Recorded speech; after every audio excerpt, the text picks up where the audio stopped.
이 복된 시간에 우리에게 주시는 말씀, 하나님의 말씀은 누가복음 22장 54절에서 62절의 말씀입니다.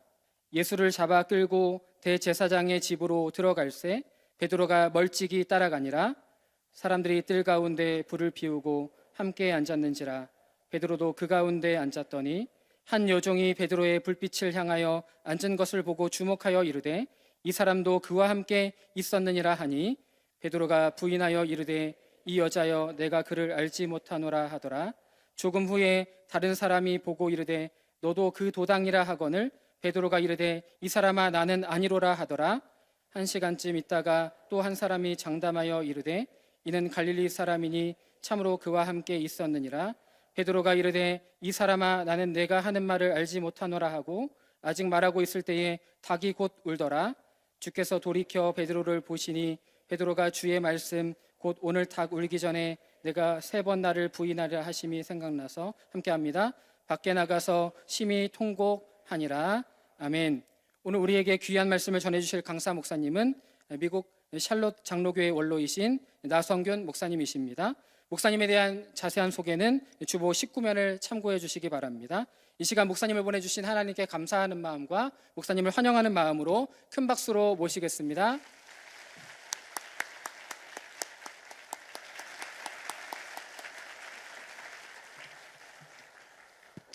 너무나 반갑습니다. 네, 아무도 반갑지 않으시군요. 많은 분들이 우리 오정호 목사님을 그렇게 생각하시겠지만 저도 형제같이 생각이 되어지고 또 참 같이 우리 오카노 목사님 모시고 교회 개혁을 위해서 애쓰는 걸 알지, 또 모교 종신대학교 신대원을 위해서 수고하는 걸 알지, 혹은 또 우리 집사님 기도해 주신 것처럼 지정학적인 정책 어려움 속에서 그렇게 우리 보수 개혁 교단에서 마땅히 발해야 될 그러한 목소리와 거기에 대한 삶이 뒷받침되기 어려운 때 우리 목사님 앞장서서 수고하실 때 정말 존경스럽고 감사하고, 그 많은 일을 혼자 앞에서 싸우는 그런 영적인 장군같이 너무 혼자 싸우시는 것 같아서 어떤 때는 안쓰럽고 감사하면서도 참 그런 생각이 드는 귀한 목사님이십니다. 그 목사님을 위해서 여러분들이 함께 기도하시고 전적인 영적 물질적 후원을 주심을 제가 이 자리에 와서 더 느낄 수가 있습니다. 아멘 하면 더 그렇게 될 텐데 아직도 잘 못 알아들으시는 것 같아요. 여러분들 우리 기도하신 우리 집사님, 또 이렇게 찬양하신 우리 주님의 여종들, 보통 이렇게 잘 하십니까? 특별한 찬양대가 아니신데, 그래서 제가 굉장히 인상이 깊고, 이 자리에서 함께 제가 인사 하나 더 드리고 싶은 것은 제 장모님이 이사례 권사님이십니다. 그러니까 제 집사람의 외할아버지가 이기풍 목사님이신데 여러분들의 사랑을 많이 받았다고 그렇게 특별히 제 집사람이 또 목사님 네 분께 전달해달라 그렇게 부탁을 했습니다. 여러분, 저는 이제 하나님 은혜 가운데에 2번째 이민 목회를 잘 마치고 원로가 돼서 이렇게 지내는 동안에도 제가 대학부부터 출신이기 때문에 총신대학교와 신대원과 또 우리 교단과 교계는 물론이지만은 얼마나 관심이 많은지 몰라요. 그래서 여러분들 이렇게 귀한 자리를 저에게 허락해 주셨는데, 그러면 같은 동지로서 무슨 말씀을 드려야 되겠느냐? 여러분, 하나 제가 질문부터 시작하겠습니다.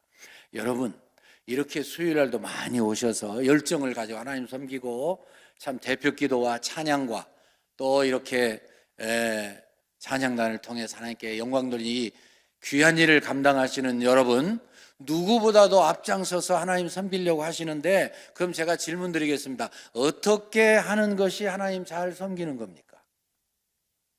어떻게 해야 예수 잘 믿는 겁니까?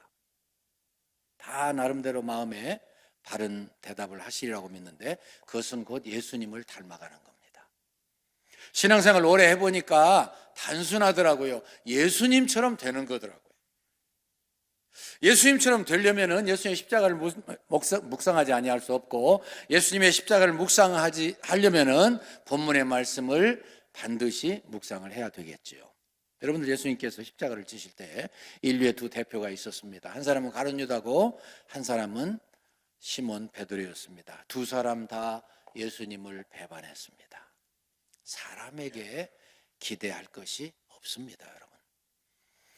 여러분, 사람에게 기대를 했다고 한다면, 사람이 시작하는 종교를 믿었다면 우리는 진즉 다 그만두었어야 됐을 거예요. 그런데 우리는 우리의 활동과 생각과 그리고 신앙생활을 한다고 애쓰는, 그런데도 불구하고 하나님을 자주 부인하는데도 불구하고 생각과 행동으로 우리 하나님은 여전히 우리를 변함없이 사랑하시기 때문에 그 사랑에 의지해서 아직까지도 신앙생활을 하는 줄로 믿습니다.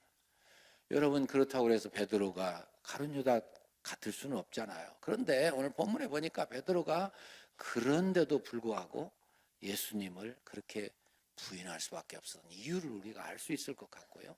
그리고 그가 어떻게 회복했는가도 본문은 우리에게 가르쳐주고 계십니다.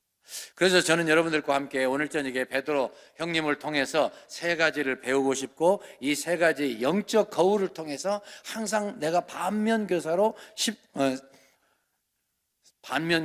삼고 싶은 그런 마음이 간절합니다. 첫 번째로는요, 그에게서 배울 수 있는 게 뭐냐면 영적 과신에 사로잡힌 모습입니다. 좀 어렵게 제가 표현했는데 무슨 말이냐면 자기를 너무 믿었다, 그런 뜻이에요.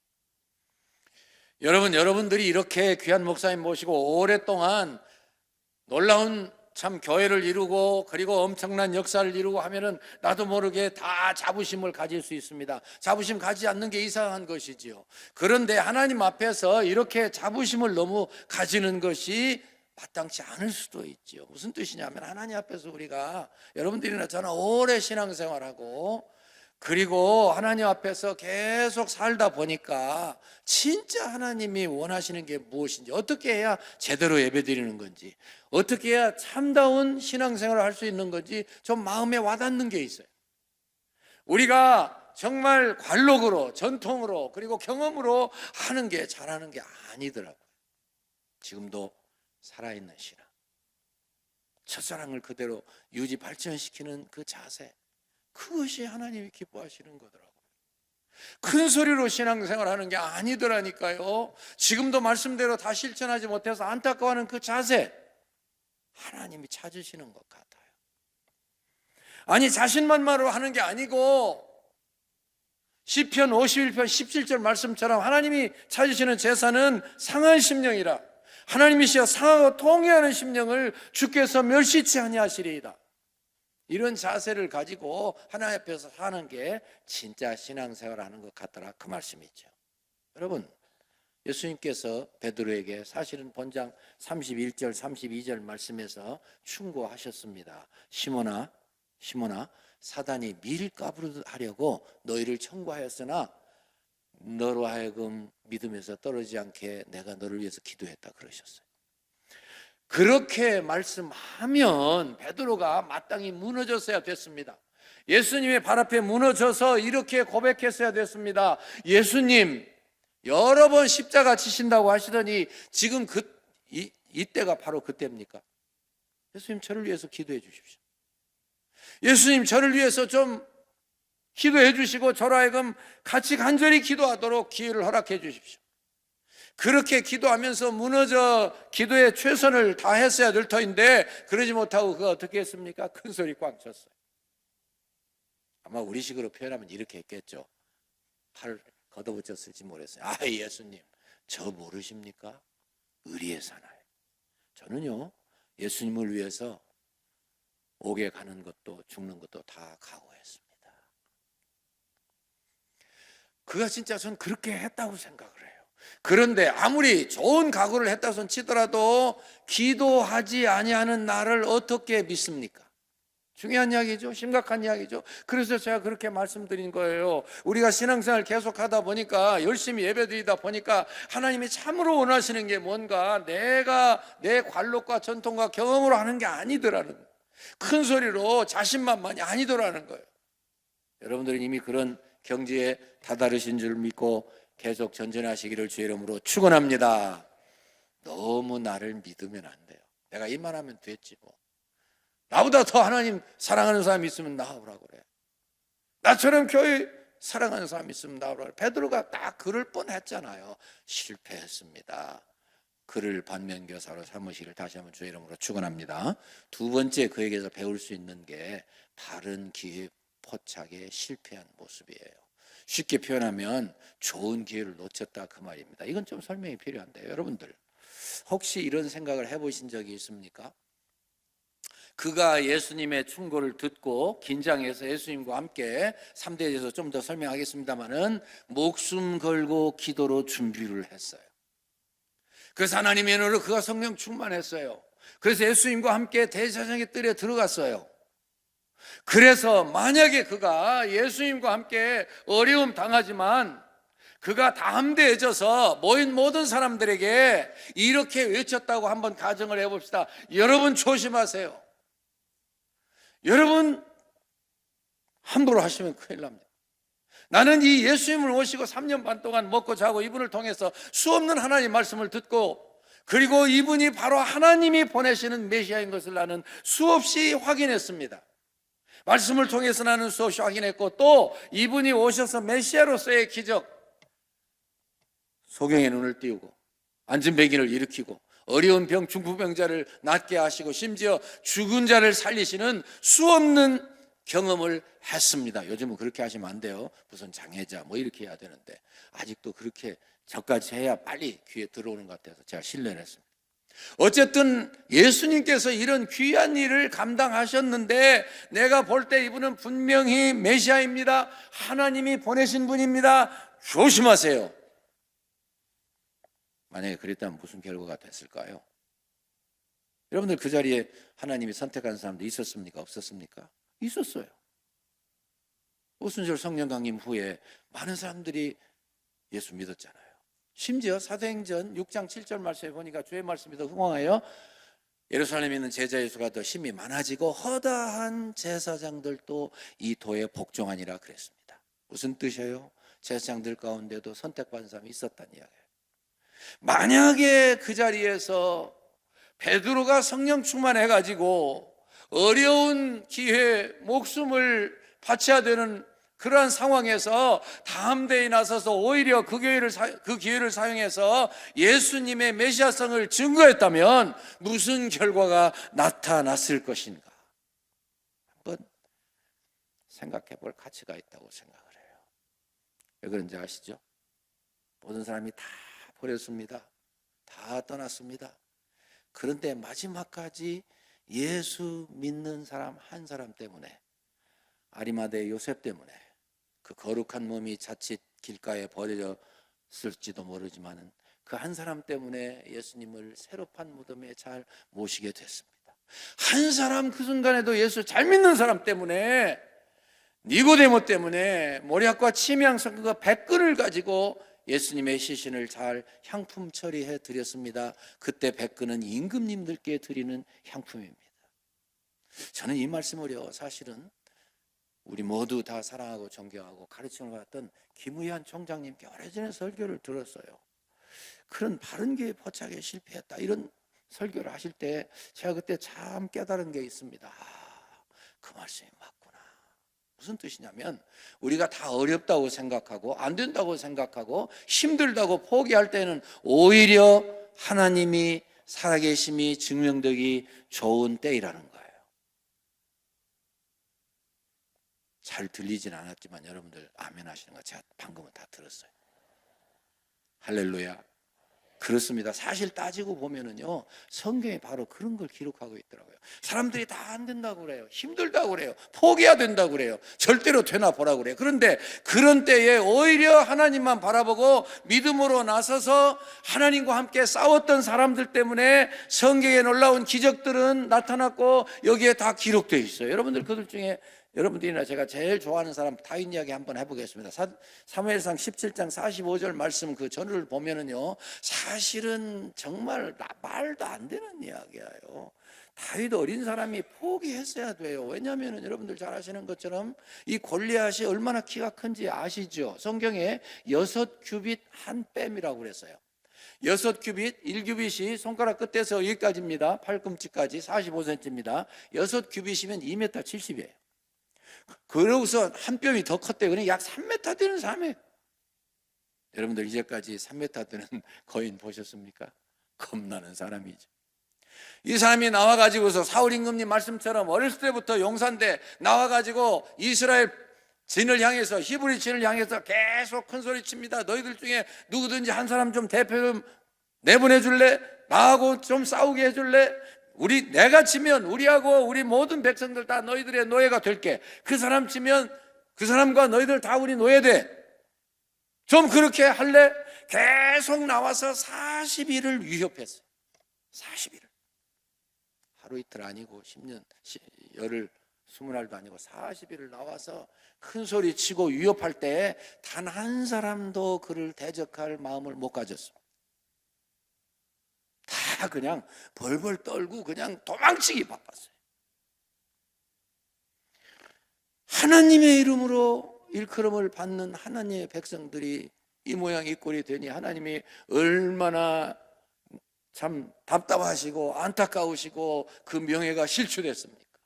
근데 한 사람 다윗 나왔죠.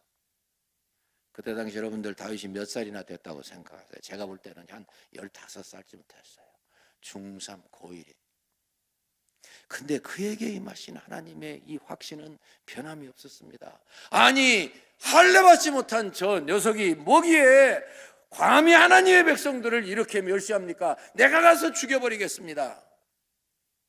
너무나 서술이 시퍼런데 사울 임금님이 보니까 말이 안 되거든요. 그래서 야야야 그런 게 아니야. 그런 게 아니야. 그런 게 아니야. 그래도 가겠대요.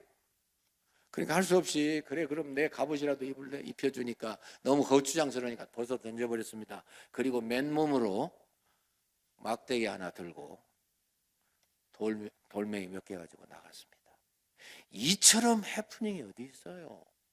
이처럼 우스꽝스러운 일이 어디 있습니까? 그런데 안 된다 그러고 절대로 안 된다 그러고 되나 보라 그러고 말도 안 되는 소리 하지 말라고 그럴 때에 오직 하나님을 바라본 믿음의 사람 한 사람 때문에 정말 하나님의 영광이 나타나고 역사가 뒤집어지고 하나님 살아계심이 체험되고 증명됐어요. 45절에 여러분들 잘 아시는 것처럼 이 골리앗이 오면서 보니까 사람 좀 대표 좀 보내라니까 무슨 어린애 아직도 청소년 한 사람 오니까는요 하도 기가 막혀가지고서 야 이놈아 막대기 하나 가지고 오니까 야 이놈아 내가 개냐 이놈아 막대기 들고 나오게 막 자기들의 신의 이름으로 막 저주를 하고 이리 와 이 녀석아 내가 너 죽여서 공중의 새와 들짐승들에게 먹이로 주겠다. 그때 다윗이 뭐라고 그랬어요? 너는 칼과 창과 단창으로 나에게 나오지만 나는 내가 모독하는 여호와 하나님의 이름으로 너에게 나가노라. 이런 때는 아멘을 좀 크게 하셔도 괜찮을 것 같은데 그렇지 않습니까? 말도 안 되는 이야기인데 신앙의 사람 한 사람 때문에 역사가 뒤집어지고 하나님 살아계심이 증명되고 이스라엘 백성들 히브리 민족의 명예가 다 회복됐어요. 오늘날도 전 마찬가지라고 생각합니다. 여러분들 참 대단하셔요. 훌륭하셔요. 여러분들 이렇게 어려운 고비를 잘 넘기셨습니까? 그러나 지금 한국교회가 말이 아니잖아요. 팬데믹 이후에 얼마나 많은 교회들이 문을 닫았습니까? 지금도 뭐 어렵기는 마찬가지인 것 같아요. 아마 여러분들 마음속에 어쩌면 이런 생각을 하시지 몰라요. 아이고 나 목사님 와서 지금 한국 상황에서 목회해 보실랍니까? 저도 알아요. 그러나 오히려 하나님께서는 어렵고 힘들 때에 참된 신앙의 사람을 찾고 계십니다. 그래서 그를 통해서 역사하기를 원하십니다. 살아계신 하나님은 여전히 세상을 다 다스리시고 하나님의 마음이 합한 사람을 들어서 하나님의 위대한 역사를 일으키는 것을 보여주고 싶으시. 다윗 한 사람 때문에 베드로가 그와 같이 신앙을 본받아서 이 상황을 뒤집었다고 한다면 정말 놀라운 일이 이루어졌을 것입니다. 마지막 세 번째는요. 통곡할 수 있었던 베드로. 좀 자세히 제가 설명한다고 약속을 드렸는데 전 여러분들 다 아시는데요. 사복음서를 통틀어서 설교할 수밖에 없지 않습니까? 사실은 예수님께서 제1차 성만찬을 베푸시고 찬미하면서 감람산 곧 겟세마네 동산으로 가셨습니다. 찬미하며 가셨다고 그랬죠. 거기에서 우리 예수님 아마 입구 가까운 곳에 8제자 남겨놓고 그리고 좀 더 베드로 요한 야고보 데리고 따로 더 들어가셨지 않습니까? 그리고서 돌 던질 만큼 떨어진 곳에서 사력을 다해서 기도하셨습니다. 겟세마네 동산의 기도는요, 인류가 존재한 이래 최대의 영적 대회전이었습니다. 그날이 그 시간이 어떤 시간인지 아시잖아요. 이 사단이 너무나 잘합니다. 이 인간 예수가 이 기도를 승리하고 십자가 지고 죽고 부활하면 자기 인생 끝나는 거 알아요. 그러니까 총 공격을 퍼부어서 예수님이 십자가 못 지게 하는 거예요. 얼마나 힘드셨으면 예수님께서 뭐라고 기도하셨게요? 그냥 기도하신 거 아니잖아요. 땀이 땅에 떨어질 만큼 피방울이 될 만큼 그렇게 기도하셨어요. 여러분 그렇게 기도해 보신 적 있으십니까? 이 보통 일이 아니잖아요. 히브리서 5장 7절 말씀에 보니까 그는 육체에 계실 때 자기를 능히 구원하시리에게 심한 통곡과 눈물로 간구와 소원을 아뢰었다고 그러셨습니다. 뭐라고 기도하셨기에 그렇게 강렬하게 묘사해 놓았을까요? 도대체 예수님은 그 순간에 정말 그냥 기도하실 수 없었고 적당히 기도하실 수 없었고 아무렇게나 기도하실 수가 없었습니다. 목숨을 걸고 기도하고 땀이 땅에 떨어지는 핏방울 같이 진하게 온 체력을 쏟아서 진액을 쏟아서 기도하시는데 그냥 적당히 기도하실 수가 없었는데 목숨을 거실 수밖에 없었는데 뭐라고 기도하시냐면 아버지여 이 잔이 내게서 지나가게 하시옵소서 했어요. 그런 아이러니가 어디 있습니까? 예수님 지금 뭐라고 말씀하시냐면 나 십자가 못 지겠습니다 그러셨어요. 여러분 그 말씀 얼마나 깊이 묵상해 보셨습니까? 나 십자가 못 지겠습니다. 예수님이 여러분들과 제가 똑같은 육신을 입으셨기 때문에 그렇다 손 치더라도 어떻게 그렇게까지 기도하실 수가 있어요? 제가 묵상을 해봤어요. 왜 그러셨을까? 예수님은 내일 로마 병정들이 당신을 얼마나 잔인하게 다루고 십자가에 못 박을 것을 아셨잖아요. 예수님은 의인으로서 단 한순간도 죄인으로 취급당하실 수가 없었습니다. 그렇잖아요. 의인이 어떻게 죄인이 돼? 근데 그것도 한두 시간도 아니고 하루 종일 그렇게 거의 하루 종일 취급당할 일을 생각하니 못 견디셨죠. 특별히 내일 십자가를 지실 때 난 12시부터 오후 3시까지 깜깜함이 임하고 하나님 아버지가 외면하실 걸 생각하니 너무 기가 막히셨겠죠. 그래서 하나님 저희 십자가 안 지면 안 됩니까? 아버지요 할 수만 있으면 이 잔을 내게서 지나가게 하옵소서. 그 말씀 우리가 좀 더 묵상해야 될 것 같아요. 오죽하면 예수님께서 그렇게 고백하셨을까? 여러분 우리 아버지 하나님은 또 얼마나 당황하셨을까요? 참 그 겟세마네 동산에서의 그 기도 중에 삼위일체 하나님의 역사하셨음을 한번 묵상해 보셔요. 하나님은 또 얼마나 당황하시냐고요. 그래서 성령 충만을 보내시고 천사들을 보내시고 겨우 마음을 다스리셨던 것이라고 생각해요. 그러나 내 원대로 마옵시고 아버지의 원대로 하옵소서. 내일 내가 무슨 일을 당해도 지금부터 계속해서 어떤 일을 만나도 내가 하나님의 뜻을 행해드리겠습니다. 따지고 보면 예수님은 자신의 구원을 위해서 기도하신 건 아니더라고요. 우리를 위해서, 그분의 입장에서 남을 위해서. 여러분들과 저는 우리 자신의 구원을 위해서 얼마나 기도하셨습니까?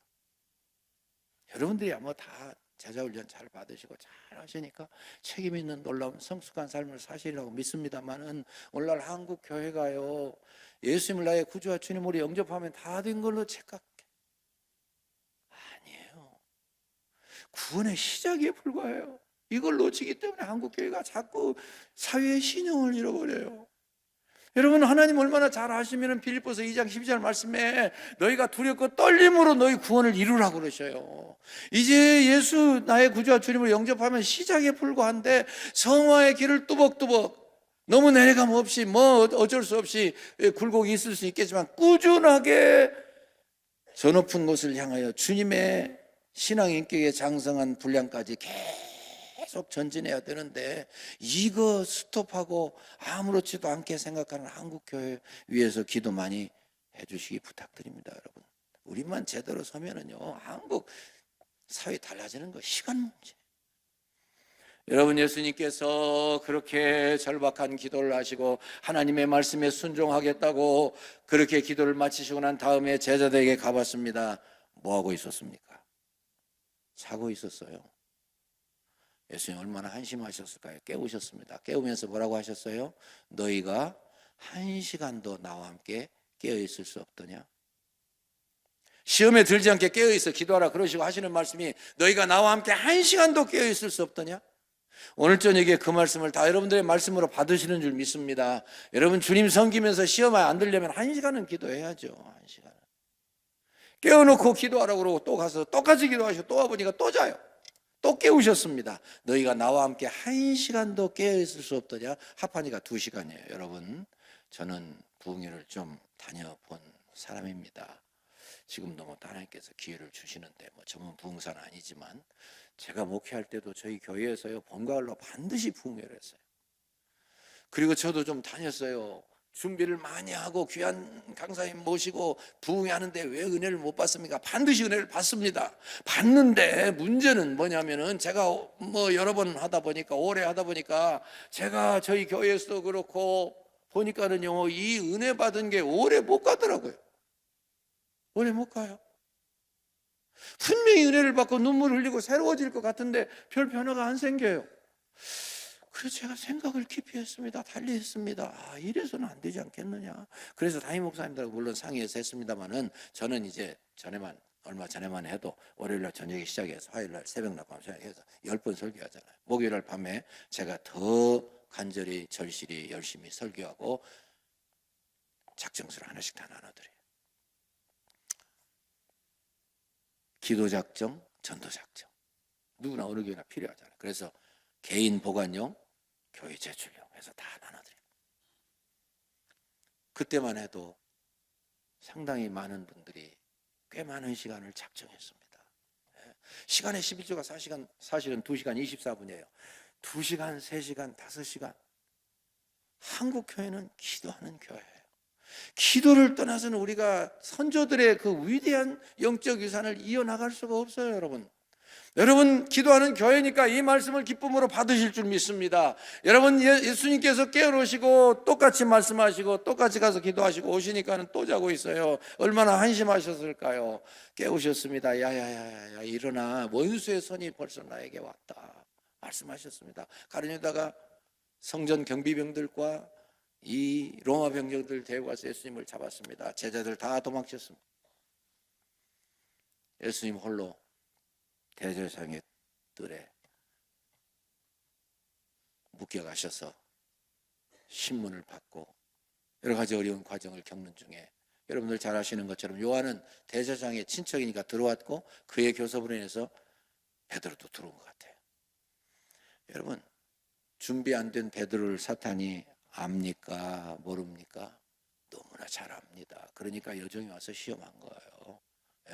당신도 저 사람과 함께 있었느니라. 저 사람 예수님과 함께 관련되는 그 순간이 밝혀지면 다 죽는 세상이에요. 나는 그 사람 몰라. 소임씨가 어떤 사람이 와서 너도 그 사람과 한 도당이다, 한 패라 그 말이에요. 나는 아니라니까. 근데 1시간 후에 문제가 생겼어요. 이 사람은 누구냐면요, 요한복음 18장 26절 말씀에 보니까 베드로에게 귀를 잘린 말고의 친척이라고 그랬어요. 그러니까 자신 있게 이야기하는 거예요. 장담하여 가로되 너 갈릴리 사람 아니야? 유대 방언과 유대 사투리와 갈릴리 사투리 다르다 그 말이에요. 저 사람과 함께 있었느니라. 아마 이렇게 말했겠죠. 자기 친척이 귀가 잘리는데 얼마나 왕눈이를 하고 받겠어요. 그러니까 자신 있게 말했죠. 이봐 이 사람아, 내가 봤잖아. 어디서 거짓말해. 지금 이 관계가 다시 말씀드리지만 밝혀지면 다 죽는 세상이에요. 그러니까 오죽 급했으면 저주하며 맹세하여 가로되 내가 그를 알지 못하노라. 죽음을 각오한다는 건 결코 쉬운 일은 아니지만 어차피 주님 영광 위해서 한 번 죽어야 된다면 결단하고 사자처럼 담대히 나가야지 어설프게 적당히 살려다가는요 베드로처럼 됩니다. 얼마나 치사합니까? 저주하며 맹세하여서 내가 그를 모른다고 그래요. 처음에는 예수님 그렇게 저주했다는 줄 알았더니 그게 아니라 자기를 저주했더라고요. 이렇게 말했겠죠. 내가 저 사람 알면 나는 객섹스야. 바로 그 순간이었습니다. 61절 말씀, 누가복음에만 나오는 말씀이요. 주께서 돌이켜 베드로를 보시니 오늘 밤 내가 나를 3번 부인하리라 하심이 생각나서 밖에 나가서 심히 통곡하니라. 무슨 장면인지 아시죠? 한 사람 베드로는 예수님과 함께 그렇게 오래 살고 예수님을 위해서 감옥에 가도 죽는 것도 다 각오했다고 그러더니 막상 죽음이 앞에 오니까 저주하며 맹세하여 가로되 내가 그를 모르노라 그랬어요. 예수님을 배반했어요.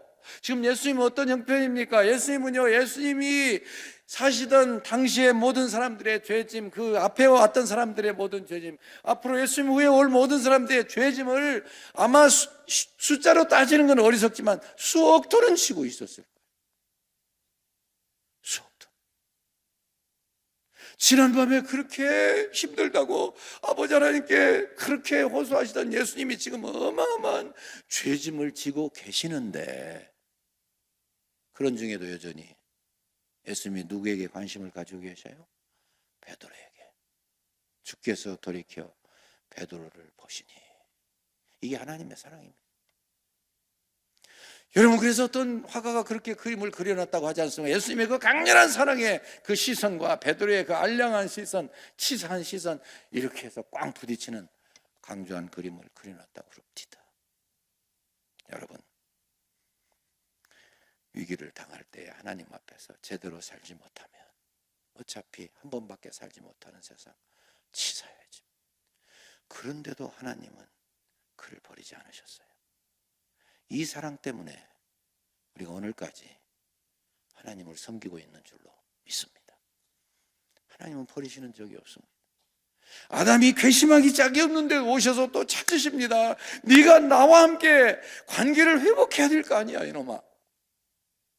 그 기가 막힌 장수 충신 중에 충신, 참 죽이고 나서 말이죠. 물론 이제 그러기 전에 우리야 죽이기 전에 물론 밧세바를 범했죠. 그러고서 아무 일 없는 듯이 있을 때에 하나님은 나단을 보내셔서 그 죄악을 지적하시고, 그 욕심 많은 양떼의 주인의 비유를 통해서 지적할 때 저는 그런 생각을 해요. 이 다윗이 그 상황 모면하려면 얼마든지 할 수 있어요. 선지자님 잠깐 좀 이따 얘기합시다. 야야야, 이 저 선지자님 좀 우리 저 귀빈실에 모셔. 피할 수 있어요. 근데 그가 하나님께 은혜를 받았던 것은 그 자에서 꼬꾸라졌지 않습니까? 내가 죄인입니다. 찾아오시. 부활하신 주님을 만나고 나서도 자신이 없었는지 친구 6명 데리고 갈리 바다에 가서 밤새도록 그물을 던졌습니다. 한 마리도 못 잡았습니다. 주님 찾아오셨습니다. 다 실패하고 다 패배하고 다 소망 없는 그 자리에 주님은 찾아오시고, 그래서 물어보십니다. 여러분 다 아시니까요.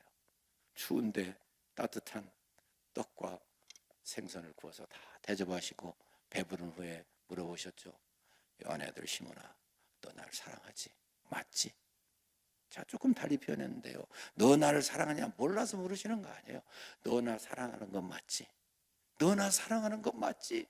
너 나 사랑하는 건 맞지? 그 말이에요. 주님, 제가 주님을 사랑하는 거 주님 아십니다. 내 양을 치라, 내 양을 먹이라, 내 어린 양을 먹이라 회복시켜 주신 거예요. 저는 마지막으로요 한 말씀 간증드리고 마치려고 생각을 해요. 저희 또래에 계신 분들은 아실 텐데 오혜령 그 배우님은요, 이 연세대의 오화섭 교수님이라고 하는 영문과 교수님의 총명한 딸이었습니다. 그도 연세대를 졸업하고 그리고 이화여고에서 교편을 잡고 계시는데 당시에 좋아하던 사람들이 좋아하는 거 다 했습니다. 수필 작가로, 희곡 작가로, 방송인으로, 배우로. 그래 뭐 잘 나갔죠.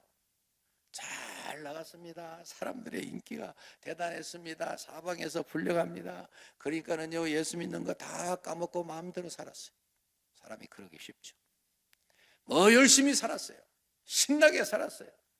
근데 너무 바쁘니까는요, 사람이 참 이렇게 자기 몸을 조심해야 되는데 너무 바쁘니까는요, 건강을 다 까먹었어요. 정말 심각하게 힘들었어요. 그래도 바쁘고 막 찬사람이 죽어라 다니다가 도저히 안 되겠어서 열일 제쳐놓고 병원에 갔습니다. 더 이상 못 견디겠어서. 그 선생님이 다 검사를 하시더니 나무랐습니다. 이보시오. 왜 이제 왔습니까? 3개월 후에 죽습니다. 갑자기 3개월 시한부 인생이 됐어요. 위암과 임파선암이 뭐 다 사람을 죽게 만든 것 같아요.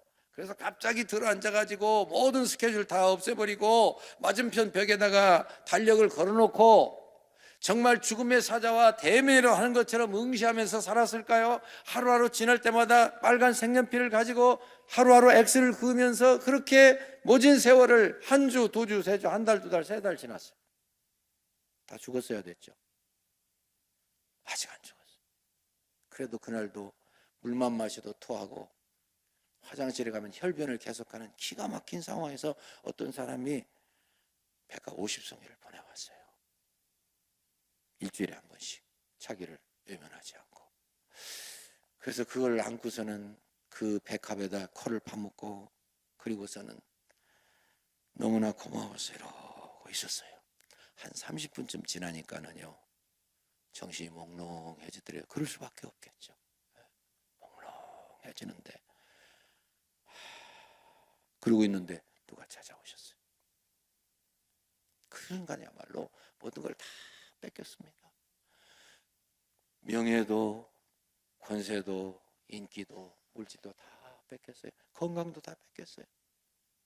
오헨리의 마지막 잎새처럼 달랑달랑하는 마지막 이 떨어질 것 같은 그런 자기의 목숨을 놓고서는 누가 찾아왔어요? 누가 찾아와요? 예수님이 찾아와셨어요. 하나님은 우리를 버리시는 적이 없어요. 이 세상의 친구들, 나를 버려도 나를 사랑하느니 예수뿐일세. 예수 내 친구 날 버리지 않네. 온 천지는 변해도 날 버리지 않네. 다시 말씀드리지만 이 예수님 때문에 우리가 승리하는 겁니다. 이 예수님 때문에 우리가 아직까지 신앙생활 할 수 있는 겁니다. 이 예수님 때문에 그 인생이 새로워졌습니다. 예수님이 찾아오셔서 목덜미를 잡고선 방바닥에 뒤둥글면서도 그는 그냥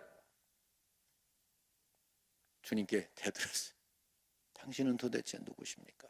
누구시기에 이 죽음의 한복판까지 따라오십니까? 앙탈을 부리고 나니까 그동안 예수님 몰라라 했던 것이 너무 죄송스러워서 통곡하기 시작합니다. 울기 시작합니다. 회개하기 시작합니다. 울고 또 울고 통곡하고 그분은 예수님이라 그랬는지요, 화선지에다 죄를 써서 촛불에다 다 태운 것 같아요. 수십 개의 초가 다 녹아내릴 때까지 울고 또 울고 회개하고 가슴을 치고 6개월이 지났어요. 근데 갑자기 몸에 한기가 찾아왔습니다. 몸이 추워졌어요. 이제 내 인생 끝나는가 보다. 추우니까 어떻게 해요? 이불을 끌어당겨야죠. 그래서 이렇게 손을 넣어서 이불을 끌어당기려고 했던가 본데 기적이 생겼어요. 여기에 더럭더럭 묻어있던 암덩어리가 다 사라졌어요. 못 따라오셨나 봐요. 아멘 소리도 안 하시게. 어깨 쭉지에 붙어있던 복숭시만한 암덩이도 사라지고 동산만큼 불러있던 이 배도 다 꺼졌어요. 하나님이 다시 그 인생을 새롭게 하신 거예요. 새롭게 고쳐주신 거예요.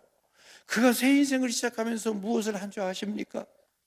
그가 새 인생을 사는 다음에 그의 인생이 달라져서 그의 눈이 하나님의 눈이 되고 그의 손이 하나님의 손이 되고 그의 발이 하나님의 발이 되어서요, 의지할 수 없는 독거노인들 모시고 경기도 일원에서 평화의 집을 운영하면서 하루에 9시간씩 기도했어요. 하나님을 깊이 만나는 건 일이 중요하고 내 인생을 내 맘대로 사는 것은 얼마나 위험한 것을 우리가 알게 만들어주는 거예요. 그에게 새 인생이 주어졌을 때에 그는 놀라운 인생을 새로 살았던 것처럼 베드로도 마찬가지예요. 그 어려운 중에, 그 힘든 중에 예수님께서 모든 것을 흥망 죄악 가운데 우리를 구원하시려고 고통 중에 계시면서 베드로를 사랑으로 보셨던 그 사랑의 눈길이 닿았을 때 그는 견디지 못하고 나가서 통곡을 했습니다. 그 성격에 또 얼마나 가슴을 쳤으며 얼마나 땅을 쳤겠습니까? 분명한 것은 하나님께서 통곡하고 회개하는 사람을 쓰십니다. 저는 그가 하나님께 계속 쓰임받을 수 있었던 이유가 있었다고 생각을 해요. 그는 일생 동안 사랑하는 예수님을 배반했다는, 부인했다는 생각 때문에 닭만 울면 견디지 못하던 회개의 마음으로 살았어요. 그러니까 주님이 그렇게 귀하게 쓰시지 않습니까? 하나님은 배반한 베드로, 보고 싶지 않은 베드로, 예수님께서 승천하실 때에 그 곁에서 갈릴리 사람들에게 말씀하던 천사들 왜 하늘 쳐다봐, 도로 그대로 오실 거야. 그 천사들, 죄짓지 않고 깨끗한 천사들 사용해서 복음 전하실 수 있어요. 근데 그렇게 안 하시더라고요. 하나님 자기 죄 때문에 어쩔 줄 몰라서 일생 고통하면서 회개하면서 눈물을 흘리면서 하나님 앞에 바로 섰던 베드로를 통해서 초대교회의 위대한 지도자로, 위대한 사도로, 한 번 설교할 때 3,000명씩 회개하고 돌아오는 위대한 지도자로 써주시더라고요. 이게 우리의 희망입니다. 우리가 잘못할 수 있습니다. 범죄할 수 있습니다. 우리가 하나님 마음에 안 들게 할 수 있습니다. 그러나 우리가 회개할 때에 하나님 우리의 중심을 받으시고 새롭게 쓰셔서 하나님의 위대한 역사를 다시 일으켜 주신다니까요. 한국교회가 많이 부자가 됐습니다. 부유해졌습니다. 옛날처럼 그렇게 가난하지 않습니다. 질병도 그저 의료시설이 발달했습니다. 옛날 어른들은 아무것도 할 수 없고 아무것도 드릴 수 없고 가진 게 없으니까 눈물을 드렸습니다. 기도를 드렸습니다. 회개를 드렸습니다. 목숨을 드리고 순교하셨습니다. 여러분들과 제가 오늘 이 밤에 기도하고 싶은 건 바로 그겁니다.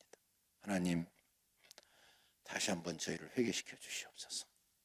나도 모르는 사이에 첫사랑 다 잃어버리고 아무렇지도 않습니다. 무감각주의, 나도 모르는 사이에 세속주의, 물질주의, 향락주의, 무관심주의, 편리주의. 회개해야죠. 회개하면 하나님이 우리를 다시 위대하게 써주실 겁니다. 우리 새로남 교회가 계속해서 전진하고 앞장서 나가셔야죠. 기도하십시다. 우리 함께 한번 기도해요. 간절한 마음으로 하는 주님 부르짖고 기도합시다. 하나님, 주님 앞에 회개할 거 있으면 생각나게 하시고 내놓게 해주십시오. 그리고 베드로와 같이 새로 살게 해주십시오.